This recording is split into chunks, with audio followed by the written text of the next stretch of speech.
දෙවියන් වහන්සේගේ නාමයට ප්‍රශංසා වේවා.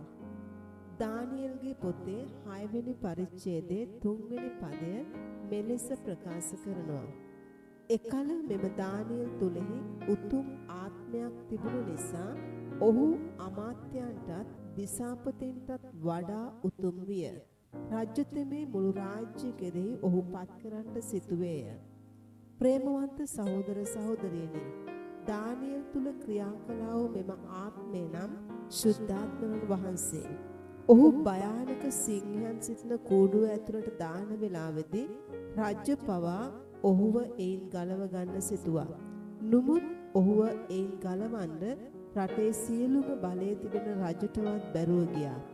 අද මේ වෙන විට ඔබ මූණ දීගෙන තිබෙන කාරණාවට උදව් කරන්න පේනතෙක් මානකවත් කවුරුත්ම නැතුව ඇති. ඔබේ රෝගය සුව කරන්න වෛද්‍යවරුන්ටත් බැහැ කියලා ඇති. ඒ වෙනුවෙන් වියදම් කරන්න ඔබට සල්ලිත් නැතුව ඇති. එසේත් නැත්නම් ඔබව ගොඩාක් ණය වලින් හිර වෙලා ඇති.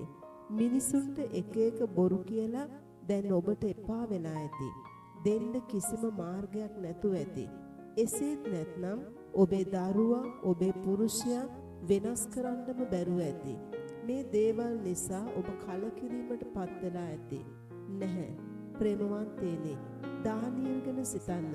කාටවත් බේරගන්න බැරුව ගියා. රජුට සියලුම අයිතිය තිබුණත් ඔහුට බැරුව ගියා. කිසිම කෙනෙක්වත් කිසි මාර්ගයක්වත් තිබුණේ නැහැ ඔහුව බේරන්න.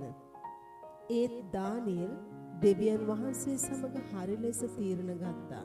ඔහුගේ යාඥාව නැවැත්තුවේ නැහැ. දෙවියන් වහන්සේව අත්හැරියේ නැහැ. කලකිරුණේ නැහැ. ඔහුට එපා වුණෙත් නැහැ. ඔහු තුල තිබුණු ආත්මය ඔහුව ශක්තිමත් කළා. දානියෙල් බය නොවි නිර්භීතව සිටියා. සිතුවිල්ලකින්වත් දෙවියන් වහන්සේට විරුද්ධව සිටුවේ නැහැ. ඒ නිසාම ඔහුගේ සිත දැක්ක දෙවියන් වහන්සේ ඔහුට තිබුණ පීඩාවෙන් ඔහුව ගලවන්න විශ්වාසවන්ත වුණා. දානියෙල්ව සිංහ ගුහාවට දාන වෙලාවේදී ඔහු උන්වහන්සේ ඉදිරියේ නිදොස්කම ඇතුව සිටියා. මනුෂ්‍ය ඉදිරියේ කිසි වරදක් නොකර සිටියා. ඒ නිසාම දෙවියන් වහන්සේ ඒ භයානක සිංහයන්ගේ මුඛවල් පියවා දානියෙල්ව ගලවනු ලැබුවා. ප්‍රේමවන්තේනි, ඔබත් මේ දානියෙල් මෙන් උතුම් ආත්මයක් ඇතුව සිටියොත් දෙවියන් වහන්සේ ඉදිරිපිටත් මිනිසයා ඉදිරිපිටත් නිදොස්ව සිටියොත් ඔබේ පීඩාව, ඔබේ ඕනම ප්‍රශ්නයකින් ගලවන්න, ඕනම රෝගයකින් සුව කරන්න උන්වහන්සේ විශ්වාසවන්තයි. ඔබ මේ ගැන අවදිවන්න, සිතන්න.